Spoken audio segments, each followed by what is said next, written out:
Welcome everybody to the third Bibliographical Society of America tutorial on IIIF and Mirador. In the first two workshops, we covered what IIIF is, how to find and use IIIF content for simple comparison in the Mirador viewer, and how to set up a Mirador viewer for your own projects. So today we're going to talk a little bit about tools and techniques for teaching with IIIF. In the previous tutorial, we got very hands-on and a little technical. Today, we're only going to work with software that's already out there in the community that uses IIIF and that lets you get up and running fairly quickly. We're going to cover transcription, how to use web annotations to tell a story with IIIF, how to use IIIF to reconstruct a broken manuscript or book from fragments, and how to make simple puzzles with IIIF images. As before, there's a notes and queries document, available online, but I'm gonna go ahead and put the tutorial link into the chat so that we can all work together through what we're looking at today.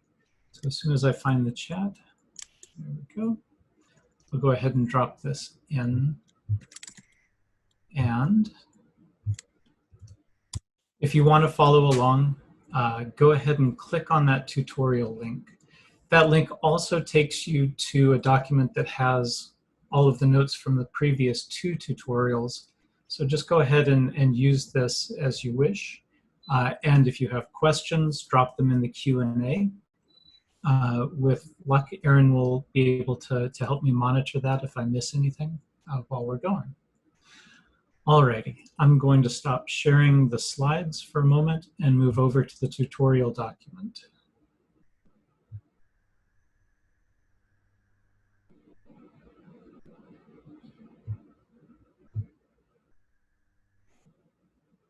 Okay, and can everybody see my screen showing the tutorial 3, Teaching with IIIF and Mirador?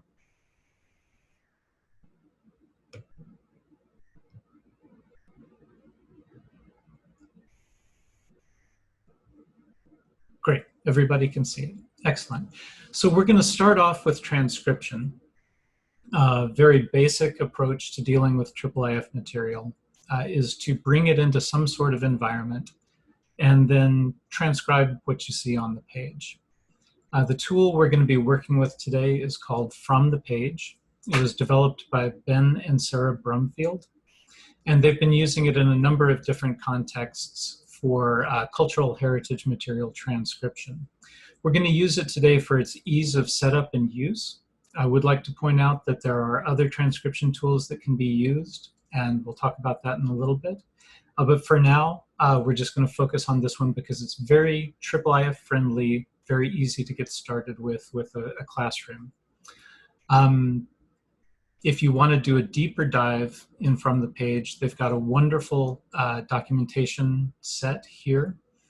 And they wanted me to stress to you that they're always happy to jump on a call with anybody who's interested in getting started, just to encourage people to get going. So quick overview of what we're going to do. We're going to go to fromthepage.com. We'll point out how to sign up for an account, depending on what you want to do, and then walk through how to start your own project. I want to point out in advance that Dr. Laura Moriale has done a wonderful slide deck about how to teach with From the Page and IIIF, and I would point you to that because she goes into some considerations about how to organize a class around a transcription project and some of the pitfalls that you might encounter that are particularly useful. So first thing we'll do is go over to From the Page and look at their landing page here. I'm currently signed in, but if you don't have an account, there will be a sign up link up here in the top right of the page. If you sign up for a basic account, you'll be able to transcribe material from other projects that are already on the From the Page platform. If you think you're interested in hosting your own transcription project for a classroom project or for your own research purposes, go ahead and click Start a Free Trial. That'll give you the ability to load up about 200 pages worth of material, and the Brumfields will help you get started with the project. Certainly a great way to explore this software. The next thing we're going to do is start a project. So if you happen to have done the Start a Free Trial, you will have an owner dashboard that you can go to. And we'll go ahead and go to that for now.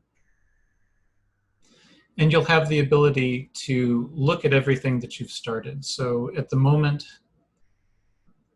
we at Stanford Libraries are hosting a number of different projects, but I'm going to go ahead and sign out and sign back in as a regular user, just as myself.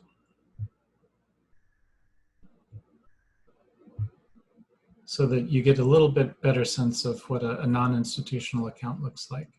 So I can go to my person dashboard, and you'll see that I've transcribed some material from other projects, but what I want to do is start a new project. And that project that I want to start is going to start by importing a IIIF manifest. And we've talked in previous tutorials about how to find a IIIF manifest. I would point you back to tutorial 1 about how to find content in the wild.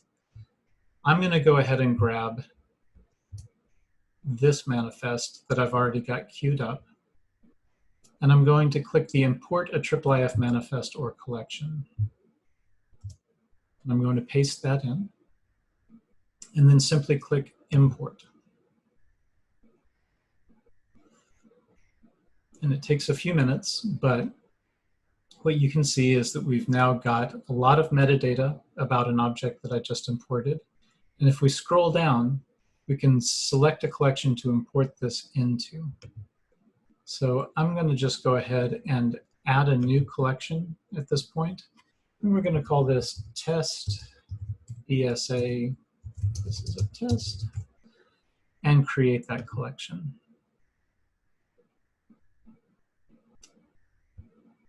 And occasionally you run into little problems like this. First thing I'm going to do is create a collection to import that into. And we'll call that test BSA. I've found that sometimes you have to have the collection created before you do the dropping of material in. So we'll just go back through that step of importing a manifest.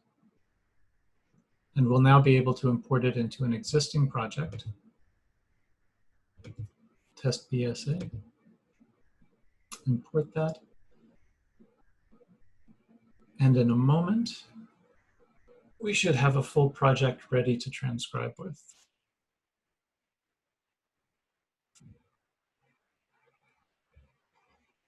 While we're waiting for that to happen in this window, I'm going to click back to our tutorial and just talk through what we just did. We found a IIIF object out in the world. We loaded that object into a collection, and as a little bit of an aside, we set up the collection first. And what we're going to do next is determine who can participate in this project. We're going to talk about how to set up transcription guidelines, and we're going to determine editorial practices. So our project now over and from the page is ready, and what I've loaded up is William Morris's The Story of the Glittering Plane from the Kelmscott Press. And this blank project shows that there are a number of pages that need help transcribing. So right now we're open to the world. I'm going to quickly click into settings and just talk about what you can find in here. I could set up a project image if I wanted to. I could allow collaborators to edit page titles, or I could restrict collaborators. And what I might want to do if I was teaching with a class is restrict collaborators to classroom members only. So that gives you the possibility of essentially building a small team for your transcription project. If we scroll a little bit further down, we can add additional descriptions, physical descriptions of the book itself, some history of the document. And if we want to, we can customize our transcription conventions. For now, I'm not going to touch that, but this will depend on the type of project that you want to do. You might want to set up specific transcription options for people. I'm going to click ahead till we get to a page with text on it, and then click Help Transcribe here. And what this does is it uses IIIF to pull in an image of that page and then gives us basically a blank canvas in which to transcribe. If we continue examining this page, the default transcription conventions are down here. This is where your edited transcription conventions might appear. But since we're moving through this fairly quickly today, I'm not going to touch the default. We'll just use the transcription conventions that are in there. And transcribing is as simple as starting to type. So here we've got the story of the glittering plane, etc. I won't walk you through the entire transcription, but we'll go ahead and mark this as needs review and save changes. And by marking it as needs review, the owners or the editors of a project will get a little signal that there's a page that's ready for them to look at. And you can see that this has been saved. And if we preview it, then the text is there alongside.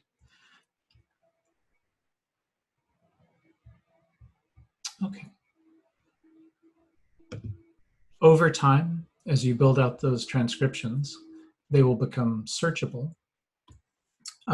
And you can also then export content to use for different purposes. So one of the things that I'm going to do is show you a few projects that we've already got started.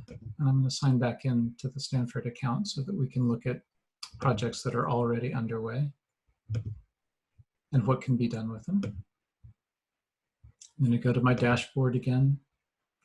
And let's look at Dorothea Rousby's cookery book. So we'll go ahead into this project. This is a project that we've just started with Kimberly Connor, who is a PhD student working on history of science, and she's particularly interested in recipe books. So if we look in this project and look at export, we'll see that there are a couple of different options. When Kimberly's project is complete, it could be exported as an HTML file, and I'm just going to click on that to give you a sense of what that looks like. Basically, you get the text out and the formatting as basically as an HTML file that you could then work with to post on the web. You can also pull out the plain text. If you wanted to do more editing with this, perhaps turn it into an edition rather than a straight transcription. That's great. If you happen to be working on a project that's using the Text Encoding Initiative or TEI, you can pull out the marked up TEI. And for our purposes, you can also pull out the transcription as IIIF annotations that can be reused. So that's just a brief tour of how to get started with a from-the-page transcription project with IIIF. I'd like to close by saying, if you are working on a project using IIIF, make sure to let the holding institution know that you've done a transcription. Most of us are deeply interested in getting our information out to the world, but also very interested in receiving transcriptions back from the community. And then we could curate them and make them part of the digital object online, giving credit to whoever is doing the transcription, of course. All right, so that's a quick overview of from the page and how it could be used with IIIF to teach transcription in the classroom. I'm going to pause there for a minute and see if there are any questions about what we've just covered.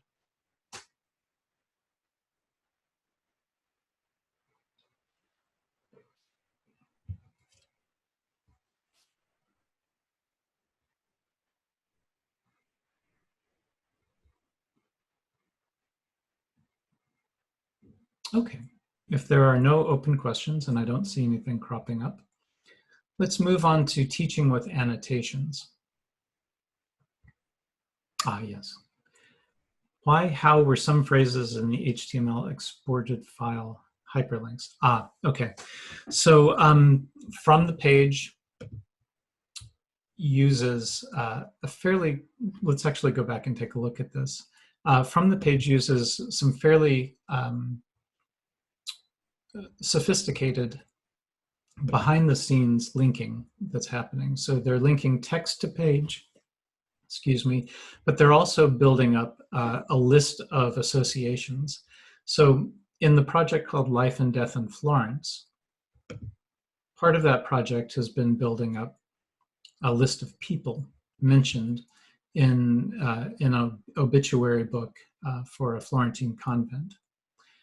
And part of that transcription project has been calling out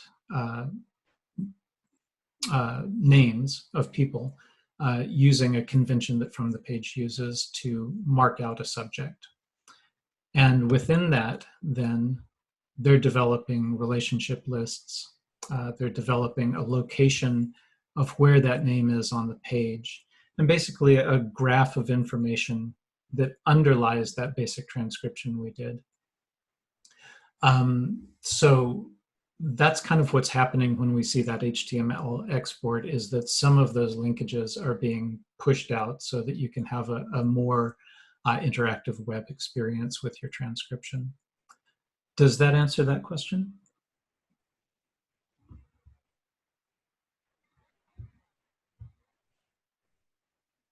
Great. Okay. Thanks for asking that, Sarah. That was great. Does IIIF allow for any optical character recognition from text? Yes, IIIF does allow for that. But much like the handwritten transcription, you have to send the IIIF image out to another service and then get the information back. So IIIF is really a transport protocol that can send images out to other services. In this case, we're sending it out to a tool From the Page for hand transcription, but you could also send it out to a machine learning algorithm or to an OCR program, and then get that information back in a number of different ways. From Jeff to all panelists, are you using any authority control for names or just names as they appear in sources? Excellent question, Jeff. That's something that each project can set up themselves.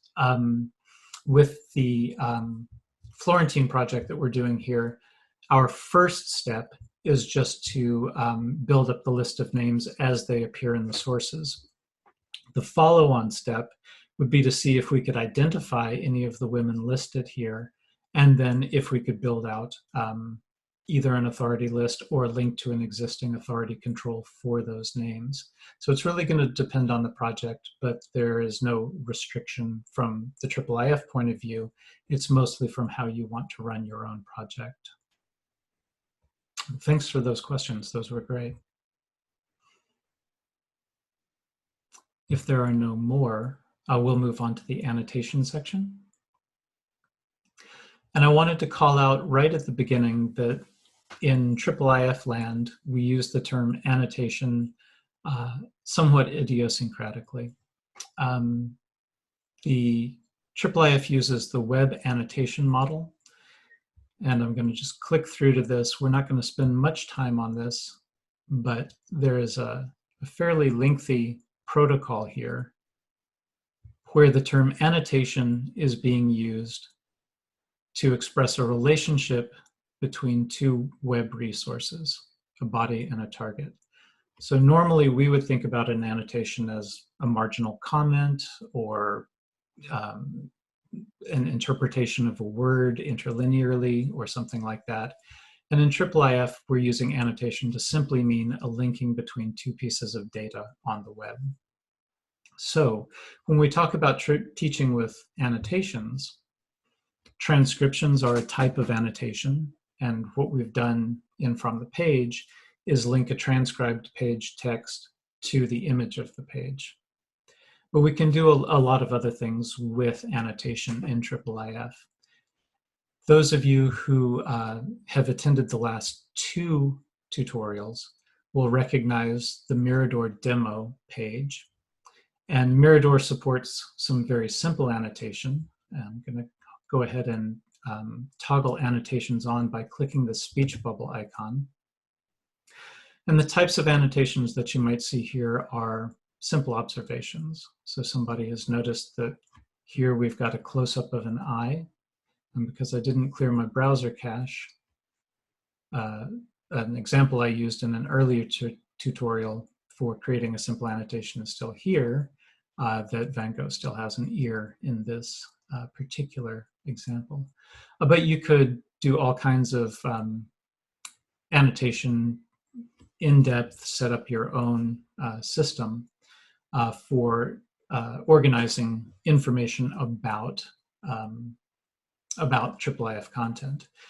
And a very good example of that out in the wild was done by the Vatican. We're going to take a quick look at that and see what they did.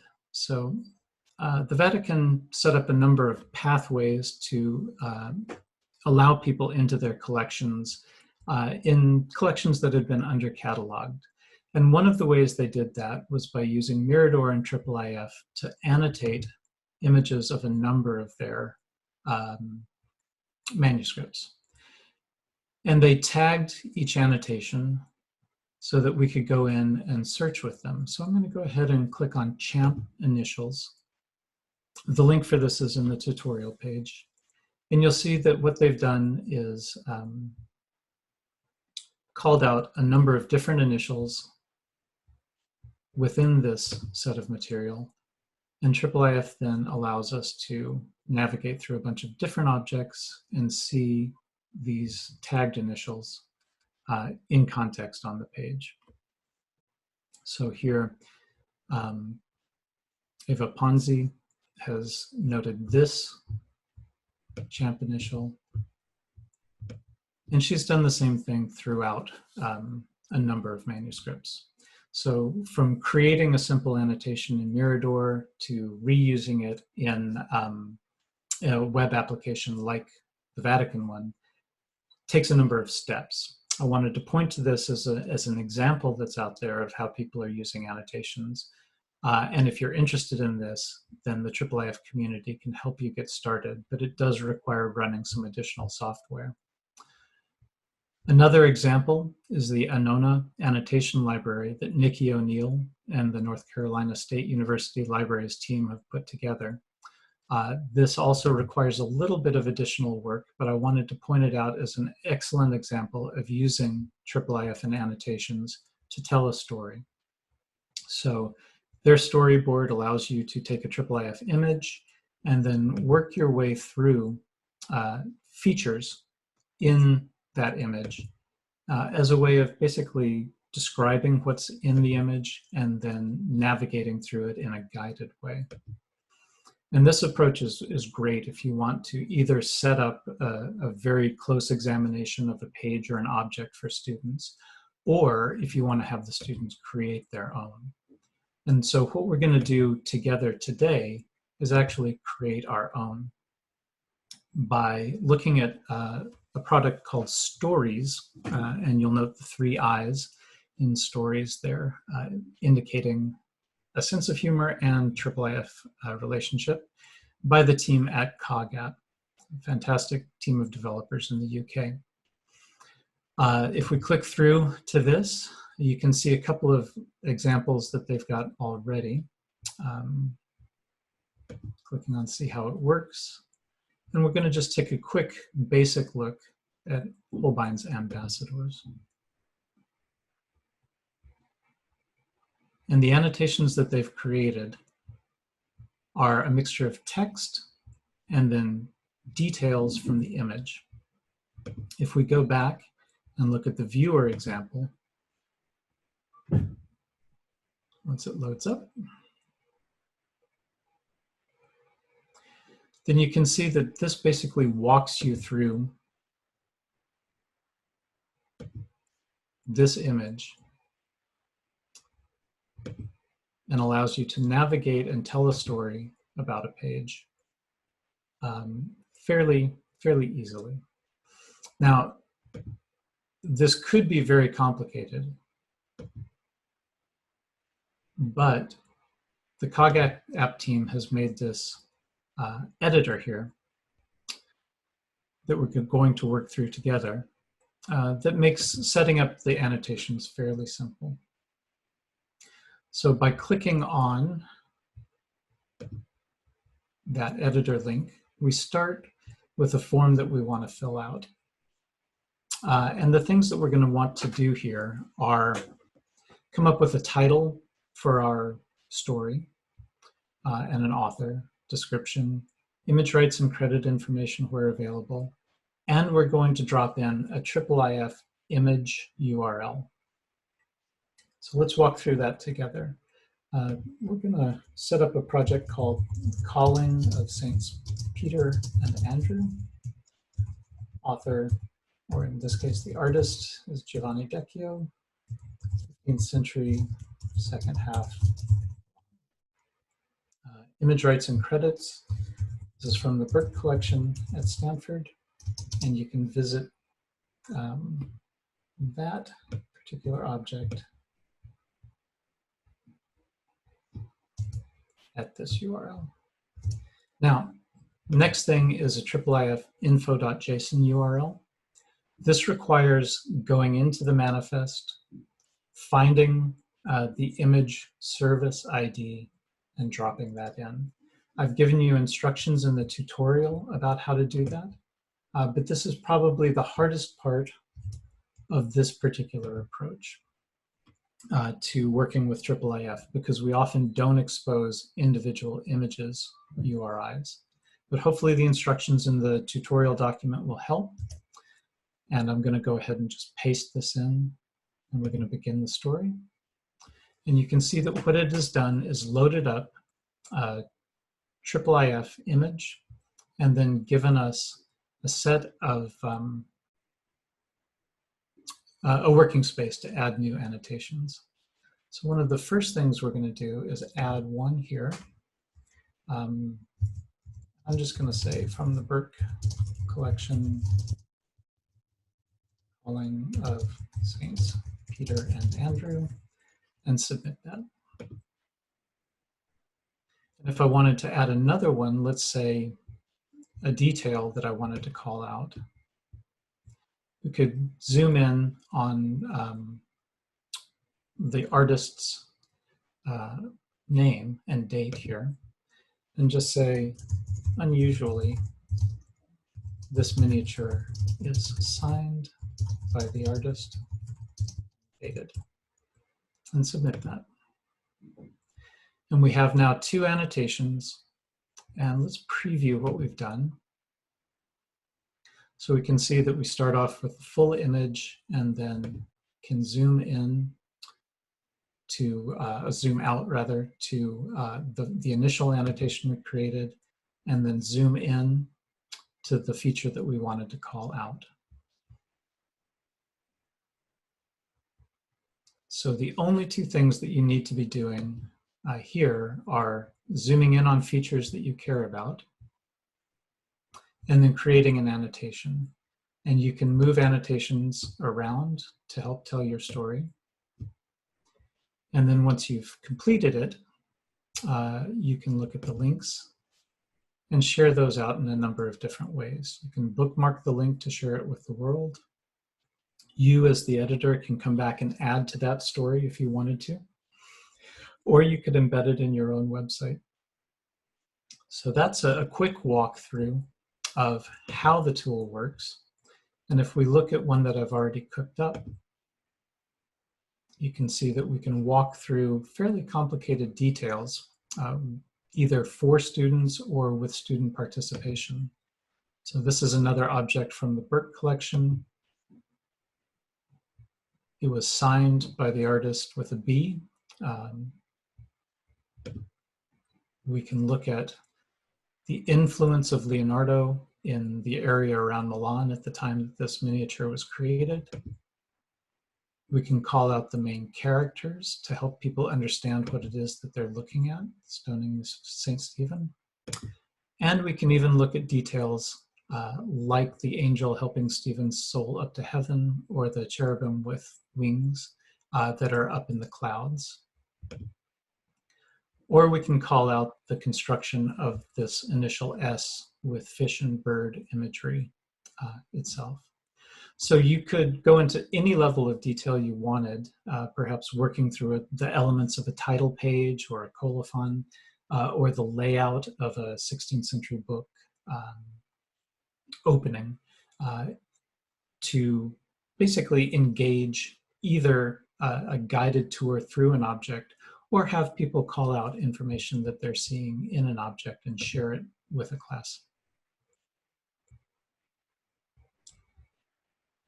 Okay, so we're going to stop there for just a moment, and I'd like to know if there are any questions about setting up a set of annotations in stories or about the annotation work that we've just looked at in general.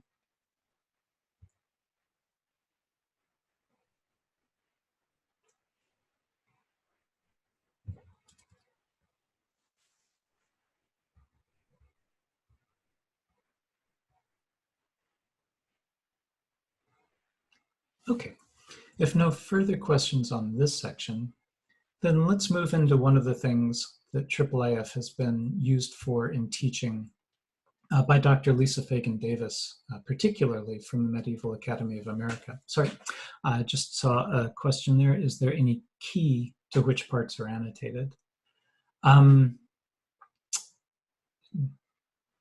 do users just move mouse over a feature? Ah, got it. That's a really good question, Jeff. So the representation of annotations in IIIF is dependent on the software that you're using. So if we look at Mirador, you can see that here, this version of Mirador, you've got a shape and then you have to hover over to see that pop-up show up. In the newer version of Mirador, which is coming out this year, there's a left-hand panel where the annotations appear, and then the shape over here, so that you can see the linkage between a text panel instead of having to hover over with your mouse. Now for stories, they're simply using regions of interest to zoom you in or to highlight the sections that are being discussed. So here we've got that bounding box over these two items, but also zooming in then for specific features. The storyboard software has a couple of different options here, and you can turn on or turn off the bounding boxes so that you've got a key to which portions are being annotated as you move through them. So really it's software dependent, and your results will vary depending on which tool you're using. Does that make sense? Great, wonderful. Okay, so Dr. Lisa Fagan Davis has been working for a number of years reconstructing books that were broken up in the 1940s and 50s by Otto Ege, probably a name familiar to many on this particular webinar. And Ege broke up manuscripts and sold them off in sets, which means that the manuscripts he was looking at are spread out all over the world at this point. So I wanted to just point you to this as something that you can do as a more in-depth classroom project with students. And Dr. Fagan Davis mentioned that she would be more than happy to engage with people who are also interested in doing this kind of work with tips and pointers that she's come up with through repeated use of this in the classroom. So the first thing we're going to do is look at the first iteration of her Beauvais missal reconstruction that she did. And she used Omeka to do this and didn't use IIIF at the time to copy in images from different institutions around the world and images that she's collected herself, and put them into an exhibit platform that is not interoperable. And she did that by quite a lot of research and work to determine the ordering of pages and then set them up in Omeka. But about 2 years ago, maybe, a project called Fragmentarium in Switzerland launched. And whether you teach with this or not, this is a wonderful resource using IIIF to explore. It's a platform for bringing together fragmentary manuscripts from around the world and then do more with them. So compare them, reconstruct them, describe them, as I say, transcribe, assemble, and reuse. And Dr. Fagan Davis used that platform then to create a reconstruction of the Beauvais missal in a fully IIIF compliant manner. So I'm going to click through to the reconstruction first, and then we'll come back and talk about this. What she has been able to do is recreate the structure of this object to the extent that she can, where she has images, and to hide or to provide a blank canvas where she's missing spaces so that you can go through and see what she's created so far, and then navigate through the book as if it was a single object. That's been helped by IIIF, allowing people to bring in images into Fragmentarium from a number of different institutions, but it's also become essentially a scholarly output for herself as well, and for the teams that she's taught with. So she's got a reconstruction page, and she's created a IIIF manifest that can be pulled into Mirador and reused elsewhere. So if we copy this manifest, which Professor Fagan Davis has shared, and then drop it into Mirador over here, we can take her work from Fragmentarium, open it up in Mirador, and then start annotating and transcribing it like we could with any other IIIF object. So we've got a virtuous circle of scholarly work turning into a digital object that can be sent out to other scholars to work on in a classroom setting. So a wonderful but somewhat in-depth project to work on. Now, I haven't taken us very deeply into this. I wanted to point it out as something that you could do with a classroom. And if you're interested in this, please follow up with Dr. Fagan Davis or the Fragmentarium team or me, and we can talk more about how to get started with something like that in a classroom setting. But finally, I wanted to end with other ways of using IIIF to engage with audiences around the world. Because IIIF is just an API for sharing images on the web, it means that we can use software that was set up for loading up an image on the web and repurpose it. So we're pointing out to images instead of hosting or loading up our own. One of the simplest examples of that is a slider puzzle. So here, which may or may not load. Not loading this time. One of the downsides of IIIF is that if an institution is not loading an image at a time, then your linkages to those images basically break. But even if my simple slider puzzle example doesn't work here, Emma Stanford, formerly at the Bodleian, and now doing all kinds of wonderful stuff with sharing IIIF on Twitter, pointed out that jigsaw puzzles can also be created fairly easily. And if we just take a look at how that works, we're going to go to the Jigsaw Explorer project. And you can enter in a URL of a JPEG.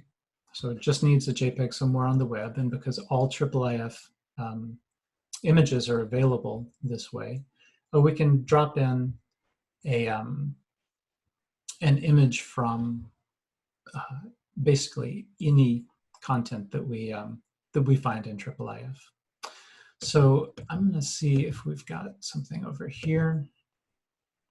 We have that story of a glittering plane again, and I'm using in this demo a version of Mirador that allows me to crop. Let's see, and get a IIIF URL. So I'm going to rather sloppily crop this. and then go back to my Jigsaw creator and put that in. And let's see, we'll just make this a test and a test and create that jigsaw puzzle and then try it out. So you could have a student go through and find a particular image that they were interested in, create a puzzle, and then work with it that way. Or you could create a set of puzzles for people to work with, depending on what you were interested in. I found the William Morris stuff particularly compelling because it's all black and white, making for a very difficult puzzle to work with. And depending on your facility, you could do this in a few minutes, have students pick things out and work with them, and then share it broadly as a way of sharing IIIF in a very non-scholarly sort of way. One of the benefits of doing all of this, of course, is that institutions who are hosting IIIF content see usages of their images as a bonus. So we're digitizing material so that it can be used. And by using IIIF, we actually know it's being used because it's coming off of our institutional servers and adding to information that we can take back up to directors of libraries to show what kind of impact our digital work is having. Okay, so that's a quick little bit of fun with IIIF. And then in conclusion, since we're about out of time at this point, just wanted to point out that the IIIF community is very open, very inviting, and available to you for additional information about the things that we've covered in these 3 tutorials. In the previous tutorials, I've linked out to the awesome IIIF list. I've linked out to different projects. And here I would just encourage you to go to the IIIF community page and see if there's any way that you would like to engage with IIIF further. Whether it's asking questions or becoming an implementer or developing your own software or your teaching practices or syllabi that use IIIF, the community is always interested in hearing from you. Before we sign off though, are there any questions about what we've covered today?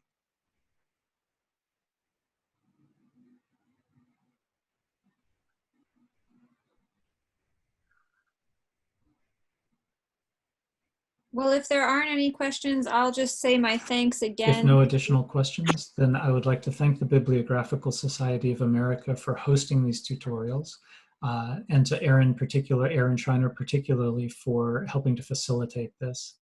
And I hope that you all enjoy working with IIIF and join the community. And if you have any questions at all, please don't hesitate to reach out to me on Twitter or Slack or email or however you'd like. All right. Take care and good luck with everything that you're doing now in this difficult time. Bye-bye. Bye.